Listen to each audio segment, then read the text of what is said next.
En el diseño de un congreso, y eso lo sabéis todos los que habéis participado en la organización de este congreso, y aprovecho para felicitar a todos los socios y las socias que han estado en el comité organizador y que han conseguido en tiempos difíciles montar un congreso como este. Como digo, todos los que habéis participado en el diseño de este o de cualquier congreso sabéis que hay varios momentos decisivos. ¿Qué lema elegimos para que nos convoque a todos?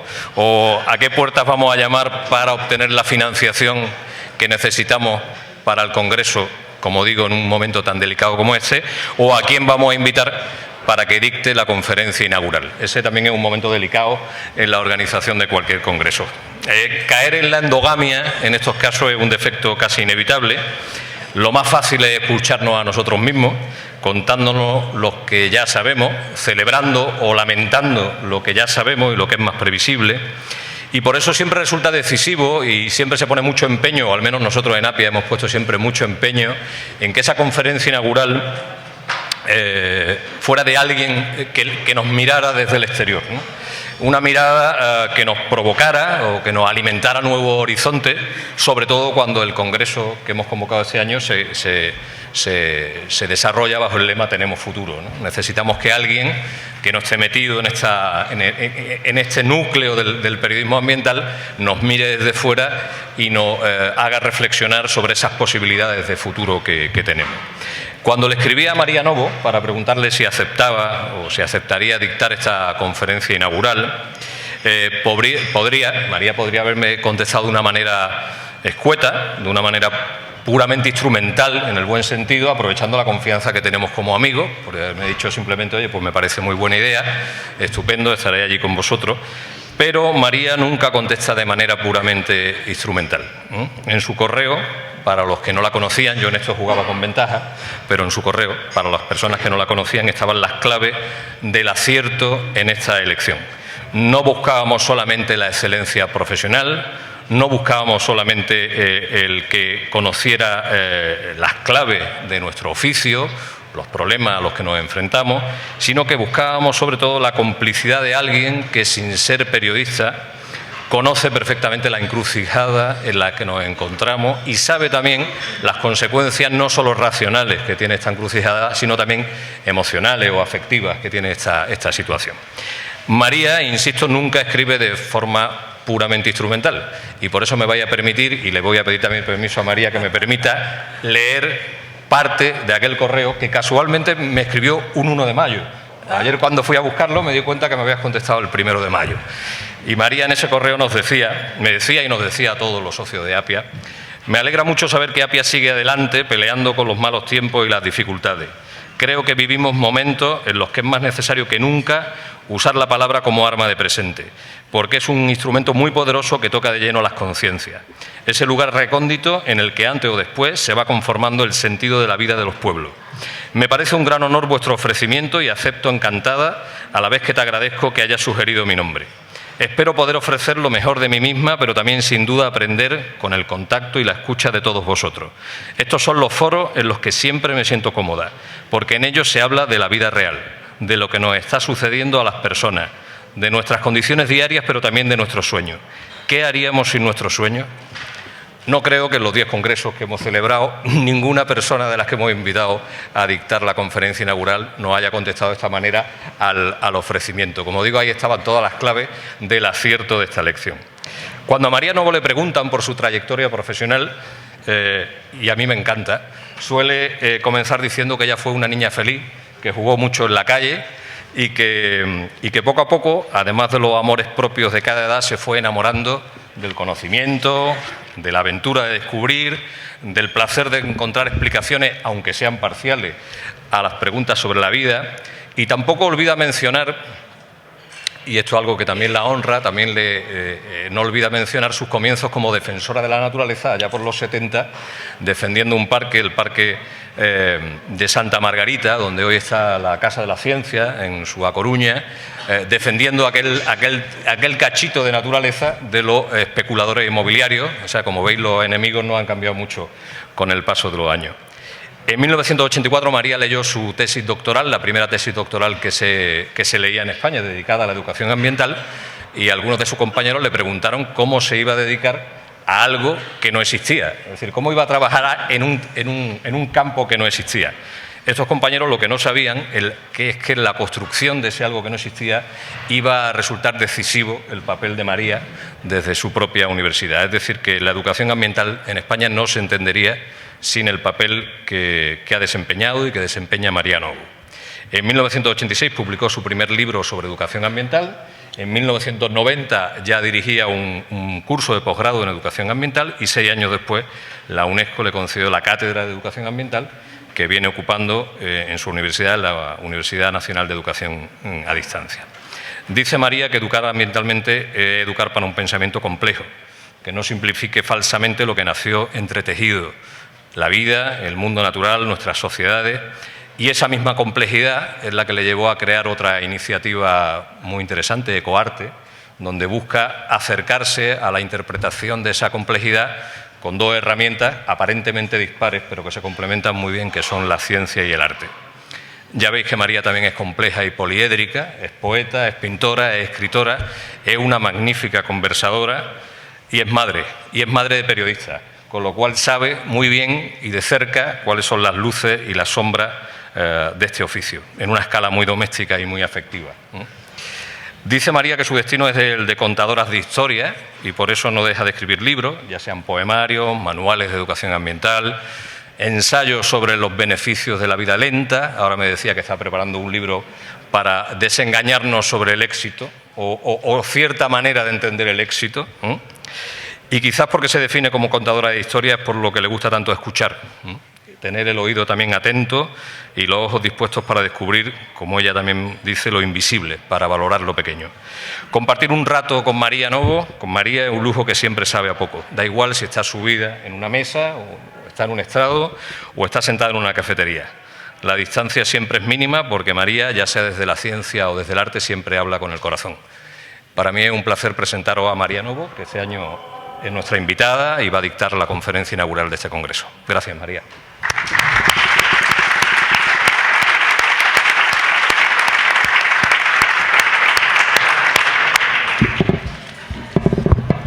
Buenos días. Bueno, tengo que comenzar con los agradecimientos, pero claro, el primero para Monty, para José María, porque cuando una se encuentra con la posibilidad de una presentación no protocolaria, sino cercana, pues la verdad es que se agradece mucho. Y agradecimiento a APIA, por supuesto, por haberme dado esta oportunidad, que en efecto es un honor para mí. También agradecimiento a las personas que la apoyaron, la idea, porque aunque hubo una iniciativa, yo sé que hubo personas que apoyaron esta candidatura, digamos. Y gracias a todos ustedes por estar aquí esta mañana, porque lo que abordamos es un proceso de reflexión conjunta. Felicitaciones también, felicitaciones a APIA, porque 10 años de trabajo fructíferos, intensos, como los que han desarrollado, dan cuenta de que la elección que vosotros habéis hecho en vuestro momento por dedicaros al periodismo ambiental, pues ha sido una elección difícil, pero la habéis llevado adelante. Sabemos que el periodismo ambiental hoy está poco apoyado, poco reconocido, pero sabemos también que es imprescindible. Y quería hacer una confidencia que no está en lo que ha contado Monty. Yo cuando era joven quería ser periodista y las circunstancias no lo permitieron. Entonces, a falta de ser periodista, ¿qué otra cosa podía ser que escritora y docente? En ese sentido, he encontrado como una ruta paralela para dedicarme a la comunicación también, así que permitidme que me sienta un poco parte de vuestro colectivo. Quería comenzar con una frase de un filósofo alemán que yo descubrí de jovencilla. El filósofo es Jaspers y él decía: únicamente en la comunicación se realiza cualquier otra verdad. A mí aquello me impactó cuando lo leí y con esa frase encabecé mi primer libro de poemas en el año 75 y nunca he dejado de creer en ella, porque creo que las pequeñas y las grandes verdades, el amor, la amistad, el valor de la naturaleza, nuestros sueños, necesitan ser comunicadas. Y a veces esa comunicación se hace con palabras, otras con gestos, a veces incluso con un leve roce de manos, con una señal, con una sonrisa a tiempo. Pero lo importante es que la comunicación como fenómeno nos hace humanos. El desarrollo del lenguaje a veces lo olvidamos, es lo que ha permitido que evolucionásemos como especie y, en definitiva, esos lenguajes que desarrollamos son la esencia de nuestro estar en el mundo. Así que en Appia habéis elegido hacer comunicación sobre medio ambiente con su grandeza, pero también con sus dificultades. Y hay que decir, antes de nada, que esta es una elección valiente, una elección difícil en tiempos duros, en los que la naturaleza y los seres humanos estamos siendo maltratados por una economía salvaje. Me consta, conozco un poco el mundo del periodismo, me consta que el periodismo ambiental lo tiene cada vez más difícil para subsistir y para resistir. Desaparecen muchas secciones especializadas en los medios, las que resisten con muchas dificultades. Y esto no es casual. Yo creo que es que hay un interés desde el poder hegemónico en que los problemas ambientales se oculten o se desprecien, pasen desapercibidos, porque los problemas ambientales muestran las grandes contradicciones y errores del sistema dominante. Pero quienes estamos aquí sabemos que los escenarios ambientales a escala global en este momento son realmente preocupantes y que esta crisis, aunque es una crisis global, también arde en el comedor de nuestra casa. Así que ese no es el mundo que queremos para nuestros hijos y vivimos, por tanto, en un momento histórico decisivo. No estamos en una época de cambio, sino en un cambio de época, es algo más profundo. Este cambio de época supone la crisis de toda una concepción del mundo y de nuestro papel en él, y una crisis que se está queriendo reducir a su dimensión económica, y esto es una simplificación, porque lo que enfrentamos es fundamentalmente un escenario ambiental y geopolítico muy complejo que está siendo ocultado. La reducción de los problemas ambientales y de los problemas generales que sufre el planeta a una cuestión económica en realidad revela una gran miopía y una falta de perspectiva, porque si nos fijamos, los problemas económicos son reversibles. Podemos estar mal en una época y en otra época mejorar. Sin embargo, algunos de los problemas ambientales, y estoy pensando, por ejemplo, en el calentamiento global, tienen efectos irreversibles. Muchos problemas ambientales son irreversibles. Y, sin embargo, no se le está prestando la atención debida, incluso se está, como decía antes, pretendiendo ocultarlos. Por eso creo que es importante que desde el periodismo ambiental y también, permitidme, desde los que trabajamos en comunicación, pues a través de la docencia, de la escritura, es importante que hablemos sobre el cambio global, sobre el cambio, este conjunto de transformaciones que está sufriendo el planeta al ser manipulado por la especie humana. El cambio global no es algo que va a suceder, es ya una realidad. Nuestro planeta se está desplazando fuera del rango de variabilidad natural que ha exhibido durante el último medio millón de años, y nosotros somos precisamente la mayor fuerza evolutiva que está condicionando esos cambios. Este es un problema nuevo, por eso interesa hablar de él. Es un problema en un momento en que la humanidad emerge como una fuerza de un enorme impacto sobre la biosfera. Y ha dado lugar a que Paul Crutzen, premio Nobel del año 2000, haya definido esta época que vivimos como el antropoceno, la época en la que realmente la especie humana está pudiendo, como decía, impactar, generar cambios a escala global. La situación exige hablar también de los impulsores del cambio global. ¿Qué es lo que está impulsando este cambio? Las modificaciones en los usos del suelo, cuando vemos que se transforma suelo fértil en suelo urbanizable, todo esto está impulsando el cambio global, la pérdida de biodiversidad, los problemas del agua, de la energía y, por supuesto, el calentamiento global.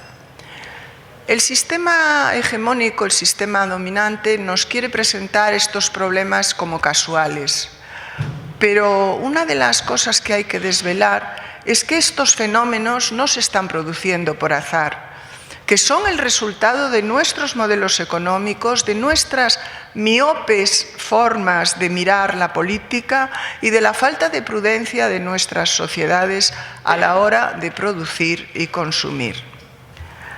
Y hay que decir también que con este cambio instalado en el corazón de nuestras sociedades, vivimos escenarios de gran incertidumbre, por ejemplo, con el calentamiento global. Y esta incertidumbre significa que el sistema puede colapsar en cualquier momento, pero no sabemos dónde ni cuándo. Mario Molina, otro premio Nobel, decía en una entrevista al País en el año 2008, es como si estuviésemos jugando a la ruleta. No sabemos cuándo ni cómo el sistema puede sufrir cambios abruptos. La gran paradoja es que esta problemática, esta gran incertidumbre, este riesgo de consecuencias imprevisibles, no solo es muy costoso en términos ecológicos y humanos, ya lo está siendo y puede serlo mucho más en el futuro, sino que también puede tener unas consecuencias económicas de una gran envergadura que pueden desestabilizar totalmente el sistema económico. Y eso es como un efecto boomerang que a veces el propio sistema económico no contempla. Se nos olvida que la naturaleza, sus recursos, sus bienes naturales, es la base de toda la economía. Se está queriendo hacerse sentir que la naturaleza depende del sistema económico y lo que hay que decir muy alto es que la economía depende de la ecología y no al revés. Y hay que hablar también, cómo no, y lo estáis haciendo, me consta, del gran sufrimiento humano que estos problemas ambientales generan. Por ejemplo, el calentamiento global, la subida del nivel del mar, está produciendo ya en este momento problemas de islas en el Pacífico que se quedan sin territorio, de un problema nuevo desde el punto de vista jurídico, que es el de soberanía sin territorio, pero es que además se calcula que el 10% de la población mundial vive en zonas inundables, cerca de los deltas de los ríos, en zonas bajas.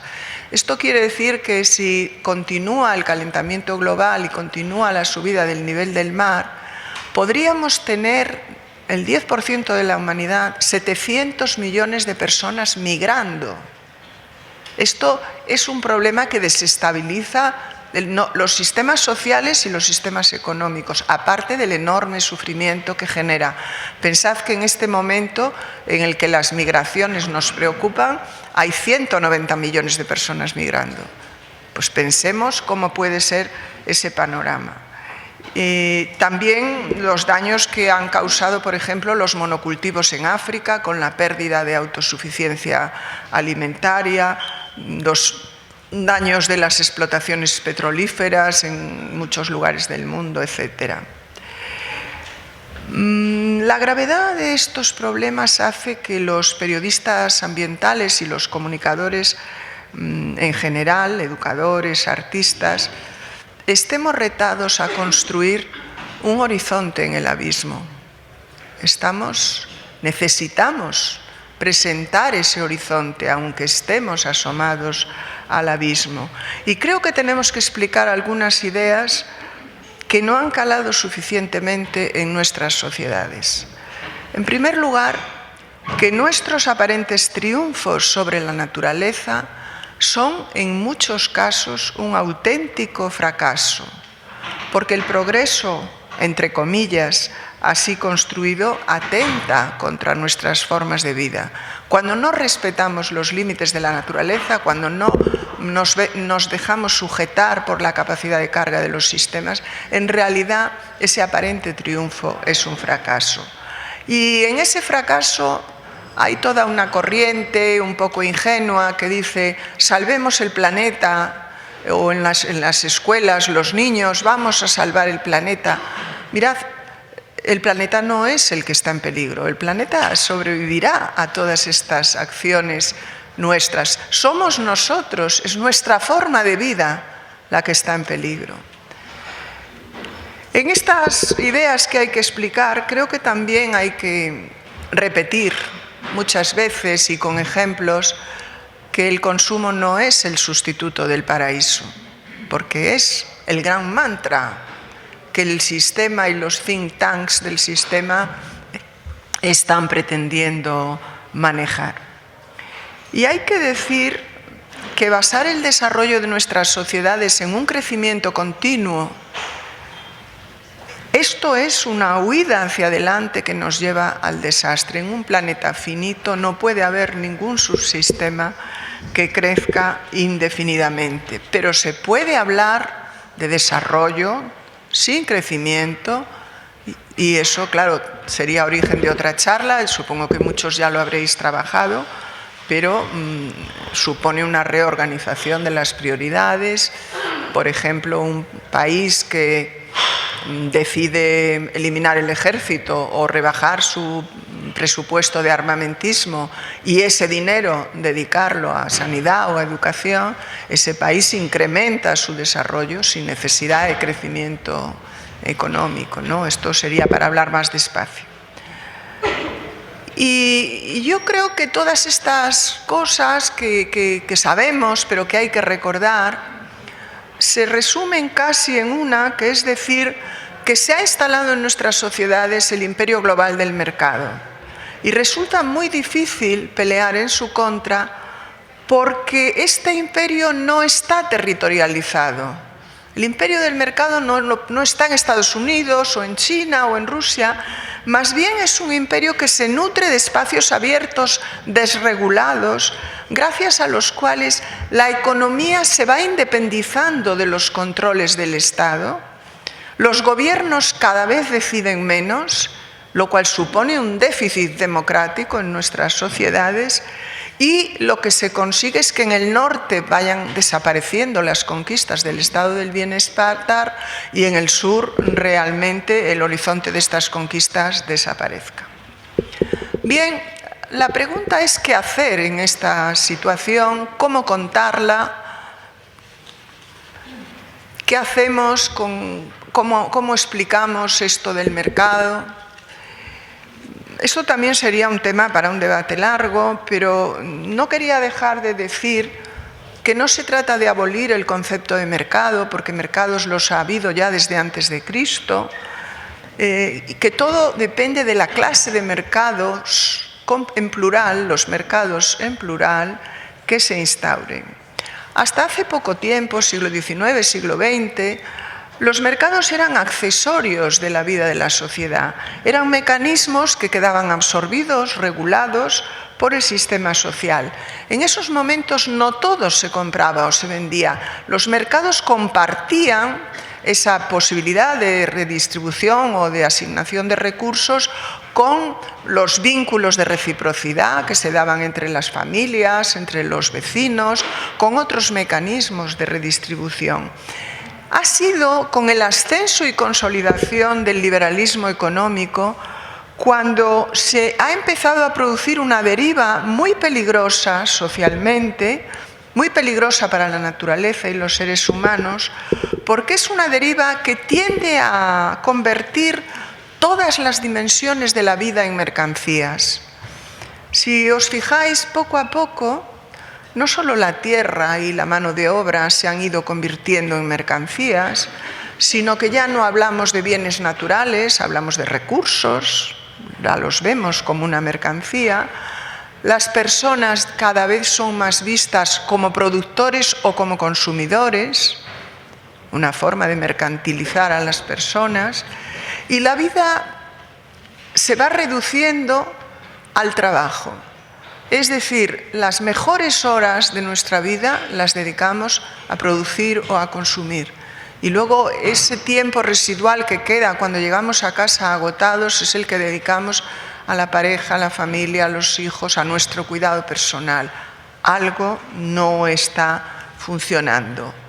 El mercado se está apropiando de nuestro tiempo, que es un activo de altísimo valor, y bajo todo este trayecto y los mandatos, tengo que recordar, de Reagan y de Thatcher, pues está desembocando todo en esto que hemos dado en llamar la sociedad de mercado, cuya característica fundamental es que deja de ser moral.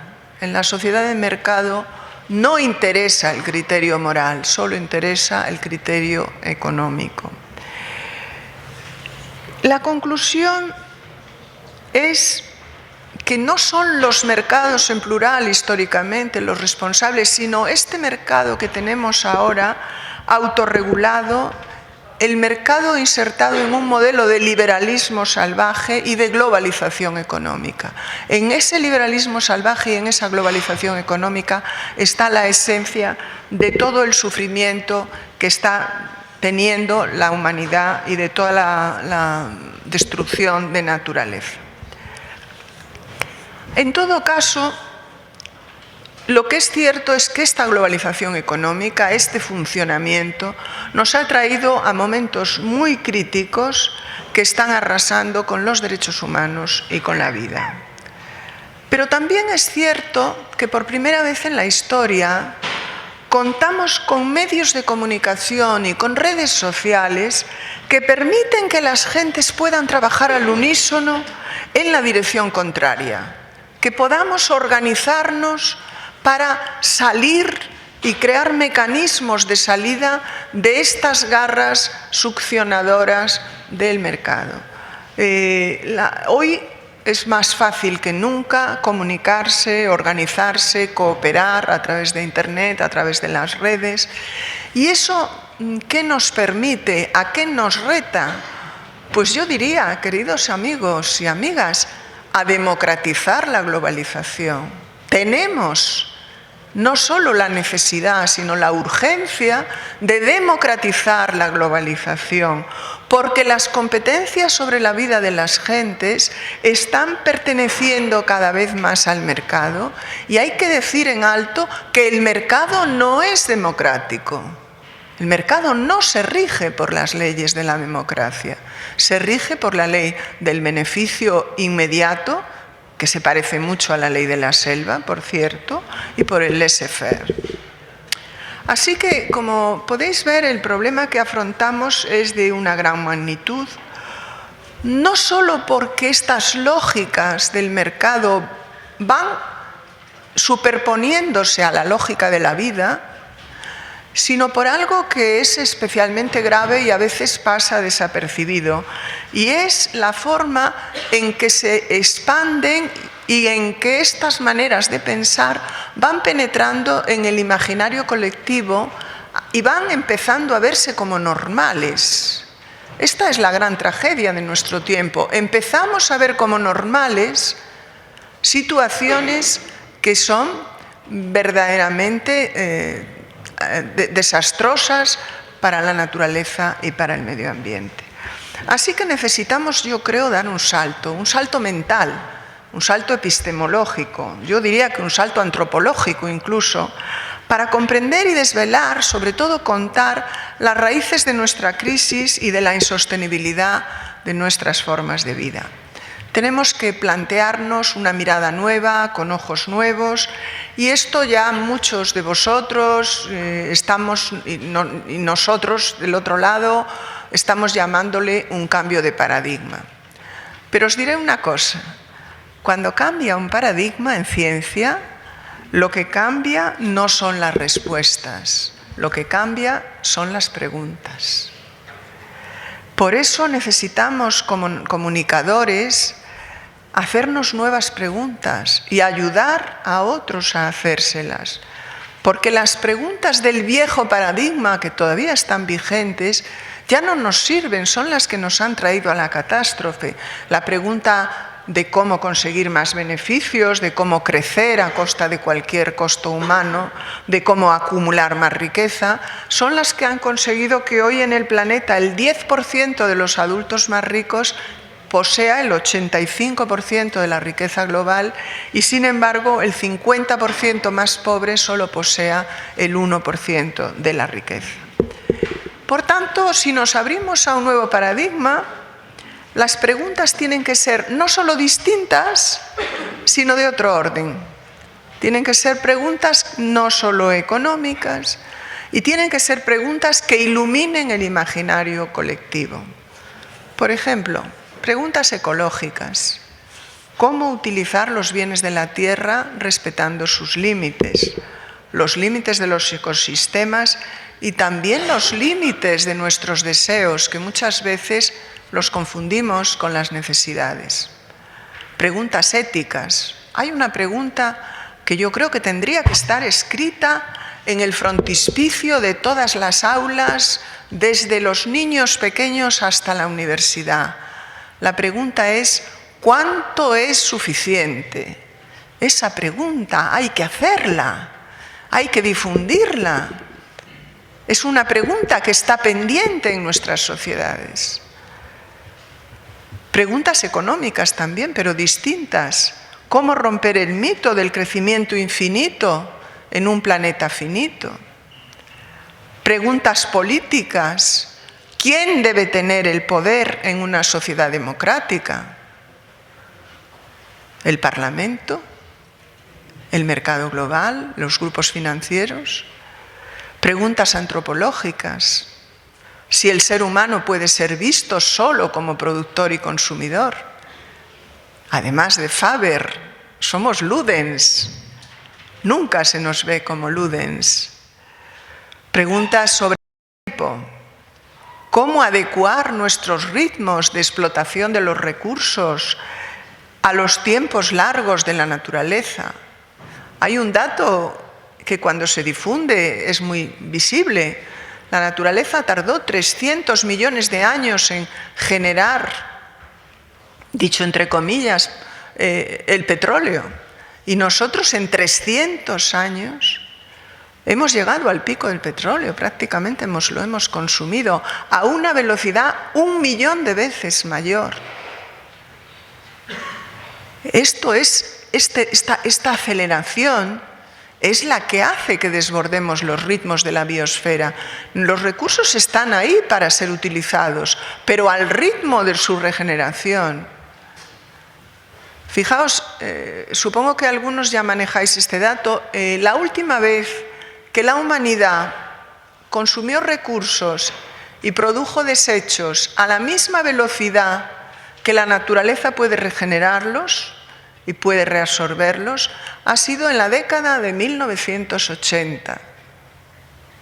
Desde ese momento estamos desbordando los límites y en este momento se calcula que consumimos y producimos desechos entre un 20 y un 30% por encima de la biocapacidad del planeta. E incluso algunos expertos consideran que si seguimos con este ritmo, en los primeros 20 años del siglo XXI consumiremos tantos recursos como en todo el siglo XX. Esto es inviable. Este no puede ser el mundo que queremos dejar a nuestros hijos. Y me he detenido a contar estos problemas porque son la razón última de que estemos aquí, son los que explican vuestro trabajo como periodistas ambientales. Examinando los escenarios de este siglo XXI, creo que queda patente que la elección de vuestro campo profesional no solo es un acierto, es mucho más. Es una apuesta que habéis hecho por jugar a favor de la vida, de la vida nuestra y de la de nuestros hijos. Y es también un motivo de esperanza por los instrumentos que utilizáis, la palabra y la imagen. La palabra escrita, hablada, la prensa, la radio, internet, televisión. La mirada que se detiene, esa mirada que muchas veces ilumina un foco oculto, que desvela la trama de la vida, esa mirada que muchos cultiváis, que es la mirada que enseña a mirar. Mirar, el oficio de mirar, no solo es ver lo que pasa. Mirar es mucho más. Es desentrañarlo, es contarlo, es ayudar a otros a entenderlo, es crear opinión razonada, rigurosa, es contribuir así a la toma de decisiones en momentos de gran confusión. La palabra y la imagen son en vuestras manos instrumentos para la defensa de ese frágil binomio que es el ser humano y la naturaleza. Y por eso yo creo que la labor periodística que hacéis es una contribución imprescindible, valiosísima, a la resistencia. Todos los que estáis aquí sois unos grandes resistentes, y a la resiliencia también, a esa capacidad de convertir a nuestro favor aquello que nos viene en contra. Uno de los fines de la comunicación ambiental es volver a reunir, a nombrar los constituyentes esenciales de la vida humana. Es volver a hablar de la dignidad, de la capacidad creadora, de la capacidad moral del ser humano, y también hablar de la naturaleza como nuestro soporte vital ineludible. Yo sé que en ello estáis, en ello estamos también algunas otras personas, porque sabemos algo. Sabemos que una información, una idea, una imagen, no pueden borrar otras, pero pueden arrinconarlas.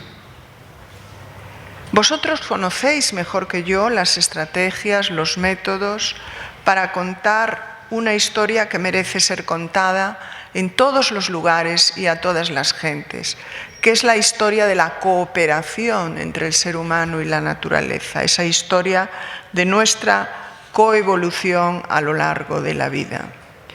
Por tanto, creo que la tarea hermosísima que estáis haciendo es la de crear una narrativa que sustituya al relato de los poderes económicos dominantes.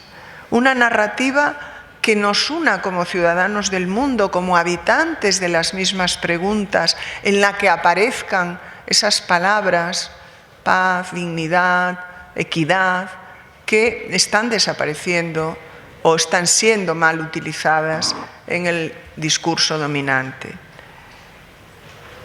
Y esto supone hablar, por un lado, del gran despilfarro, de la gran miopía de las formas de vida que se están imponiendo, pero supone también hablar de otras formas de vida que están emergiendo, que son menos agresivas con el entorno. Por tanto, el trabajo ambiental, el trabajo del periodismo ambiental, tiene dos componentes que a mí me parece que son inseparables, que son, aparte de la información, la denuncia y el anuncio. Y son inseparables denuncia y anuncio. La denuncia creo que se está haciendo muy bien y realmente no tengo nada que decir, pero sí quería detenerme en la importancia del anuncio, porque pienso que habría que poner el énfasis en contar lo positivo, en dar las buenas noticias, en leer, observar, explicar los cambios que ya se están produciendo. Todas esas gentes jóvenes y mayores que innovan, que crean soluciones nuevas, que se atreven a pensar lo impensable y a llevarlo a la práctica. Necesitamos poner el énfasis en la difusión de las experiencias de cambio. Yo creo que eso es así porque no vamos a salir de la crisis con los viejos modelos que nos trajeron a la crisis, pero también es así por justicia, porque el mundo es hoy un semillero de transformaciones, porque miles, millones de personas trabajan por el cambio, son como centinelas que nos van iluminando el camino. Están ya entre nosotros los habitantes de otra forma de vivir mejor, con menos cosas, con más vínculos. Y ya sabemos, hemos comprendido que los cambios no van a venir de arriba, de los gobiernos, de los poderes económicos, pero sabemos que vendrán de la ciudadanía, que vendrán de los grupos profesionales, de muchos de vosotros, ya están viniendo esos cambios, de todos los que estáis apostando por otras formas de vida, por otras formas de contar la noticia, de los jóvenes que protestan y se organizan, de las personas y grupos creativos. El problema es que los grandes grupos de comunicación con frecuencia no hablan de estas cosas. Pero no podemos olvidar que detrás de esta aparente atonía que se quiere instaurar, hay en el mundo una olla a presión que necesita ser contada, ser difundida. Son cambios pequeños que se van produciendo en pequeños grupos, pero por eso son muy resistentes y son capaces de actuar globalmente mediante mecanismos de comunicación, Internet, y actuar globalmente por sinergias. La esperanza está en un cambio que va a venir desde abajo por la sinergia de muchísimos pequeños grupos, de millones de pequeños grupos que están cambiando en todo el mundo ya. No es algo futuro, está aquí con nosotros. Esos cambios con la potencialidad de las redes nos permiten pensar que lo local ya es global. Y son revolucionarios porque siempre dijimos, no hay nada tan revolucionario como una idea a la que le ha llegado su tiempo. Pero yo pienso, lo que es verdaderamente revolucionario es una práctica que ya está poniendo en valor esa idea a la que ha llegado su tiempo. Y esas prácticas están entre nosotros. Y son revolucionarias y además yo creo que son un motivo de esperanza. Porque mirad, el poder ha optado por lo grande, por las grandes corporaciones, los grandes edificios, las obras gigantescas, pero sabemos que lo grande es muy vulnerable. Lo vimos con la caída de las Torres Gemelas, lo vimos con Lehman Brothers, con grandes proyectos que se vienen abajo precisamente por su tamaño, porque lo grande por sí mismo tiene una gran falta de control. El poder, además de optar por lo grande, no escucha. Dijeron que nadie había avisado de la crisis. Y yo quiero recordar aquí la figura de Ramón Fernández Durán, que fue un maestro para todos nosotros. Y quiero recordar su obra, sus libros, su denuncia. Y junto a él, el ecologismo, las denuncias que se hicieron desde el ecologismo, desde el periodismo ambiental, desde las universidades, desde el mundo científico. Todos avisaron, todos avisamos de la inviabilidad de ese modelo que se estaba llevando a cabo. Pero el poder no escucha. Entonces, esas son las vulnerabilidades del poder. El mundo, esa olla a presión que trabaja por el cambio, se está moviendo, sin embargo, tomando la opción de lo pequeño y de lo descentralizado, pero metido en red, enredado. Es resistente, es resiliente, porque escucha las señales de una naturaleza esquilmada y las señales de los seres humanos, del sufrimiento de los seres humanos, porque los ve de cerca. Así que, además, tiene una ventaja. Lo pequeño puede permanecer agazapado, lejos de las garras de los think tank mercenarios. Y tiene la virtualidad de que es flexible. Por tanto, cuando estamos revalorizando, cuando estamos difundiendo, cuando estamos potenciando todo este cambio que va a producirse, que ya se está produciendo por la conexión, las sinergias de estos pequeños cambios, tenemos que pensar en un fenómeno que la ciencia tiene perfectamente estudiado, y es que cuando muchos pequeños cambios coinciden y llegan a un umbral determinado, ese fenómeno umbral, se produce un cambio cualitativo, se producen cambios de otra magnitud. Así que yo creo que los comunicadores en general, y vosotros especialmente, debemos hablar de esto. Ya lo estáis haciendo, ya lo estáis haciendo. Esa es una línea que yo creo que hay que potenciar y que no hay que abandonar. Entender el periodismo ambiental como un arma potente para eso, para trabajar por el futuro de la humanidad. Vuestras herramientas, la palabra, la imagen, la imaginación, la creatividad, el coraje, permiten saltar por encima de las descripciones convencionales para nombrar a las cosas por su nombre y para mostrarlas sin engaños, sin manipulaciones. Y este ejercicio de nombrar muchas veces es el de desnombrar, desvelar las máscaras, construir la noticia inesperada, deshaciendo el malentendido de la noticia mal dada, y es hablar de lo improbable y hablar de lo innombrable. Claro, en un oficio así como el que habéis elegido, hay que poner la interrogación de lo fácil, sobre el valor de lo fácil. Yo sé, todos sabemos que es un trabajo difícil, pero es un trabajo creador, ilusionante. Es la tarea aparentemente sencilla, pero arriesgada, transformadora, de ayudar a descubrir las grietas del sistema, porque si todo esto pequeño ha de penetrar, ha de ser por las grietas del sistema, que tiene muchas fisuras, esas fisuras por las que pueden penetrar la imaginación creadora, la apuesta por nuevas formas de vida, por energías no contaminantes, por valores que no cotizan en bolsa.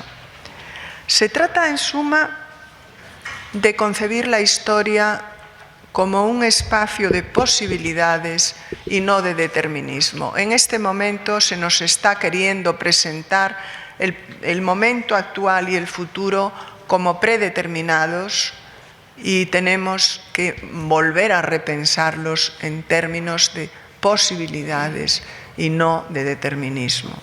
Eso, si lo hacemos, significa rescatar la esperanza que se construye a despecho de cualquier fatalidad histórica, incluso de la fatalidad histórica que nos quieren imponer ahora. Una esperanza que además ya tiene su razón de ser, ya se asienta en los cambios que ya se están produciendo. Mirad, el sistema dominante pretende usar los medios de comunicación para anestesiar la sensibilidad de la gente, para lograr la sumisión inconsciente de la población a los fines del mercado. Y también para destruir naturaleza, sin escuchar las voces lúcidas de científicos, artistas, ecologistas, comunicadores ambientales. Pero hay una manera de neutralizar todo este movimiento, toda esta fuerza que se desarrolla desde los sistemas hegemónicos. Esa forma, esa manera de neutralizar es no resignarse, no mirar con indiferencia, no limitarse a sobrevivir en medio del desastre. Y yo creo que en eso estáis y en eso estamos. Por eso hoy lo celebramos aquí. Lo que celebramos en realidad es vuestra resistencia, 10 años resistiendo para haber llegado a este momento. Lo que celebramos es vuestra capacidad creativa, vuestra capacidad para salir adelante a pesar de las dificultades. Así que permitidme que os felicite por ello.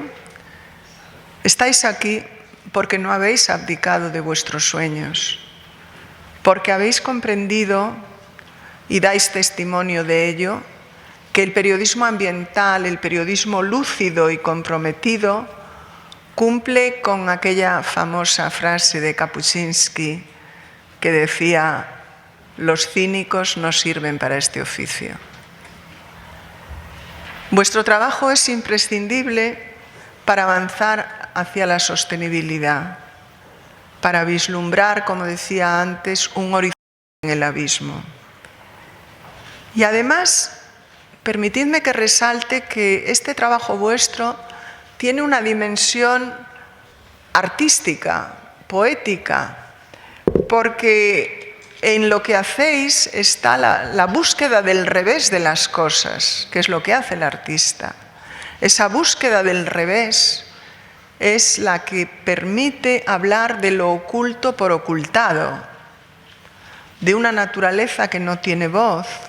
Es la que permite hablar de los invisibles, de esos millones de personas que sufren y migran a causa de la destrucción de sus hábitats, de la ocupación de sus tierras, de la depredación de sus recursos. Cada uno de vosotros, al darles voz, enuncia y renueva la fuerza, la osadía de atreverse a nombrar lo innombrable, a imaginar lo posible y a denunciar lo intolerable. En vuestras noticias, en vuestros reportajes y crónicas están, como decía antes, esa denuncia y ese anuncio que tanto necesitamos. El anuncio de lo que sabemos, pero también de lo que soñamos, como el comienzo de lo que podemos transformar. Ojalá por mucho tiempo podáis seguir y podamos seguir celebrando estos congresos que se abren paso frente a todas las dificultades. Ojalá podáis seguir celebrando la vida de Gaia, con mayúsculas, como el ámbito ineludible, frágil y excelso de nuestra propia vida. Quiero terminar dándoos las gracias por vuestra trayectoria, por lo hecho y por lo que haréis. Como dice vuestro eslogan, tenéis futuro. No solo el periodismo ambiental tiene futuro, es que muchos pensamos que el futuro, si ha de ser amable y sostenible, necesita ineludiblemente del periodismo ambiental. Así que os dejo con estas reflexiones. Quería terminar con las palabras de un hombre justo, un comunicador que fue ejemplo de resistencia, Ernesto Sábato, para mí un maestro. Se las escuché en el Círculo de Bellas Artes la última vez que pudo venir por España. Y él decía: tal vez no podamos rehacer el mundo, pero sí podemos al menos impedir que se deshaga. Hay una manera de contribuir al cambio, es no resignarse. Gracias, amigos, porque no os habéis resignado.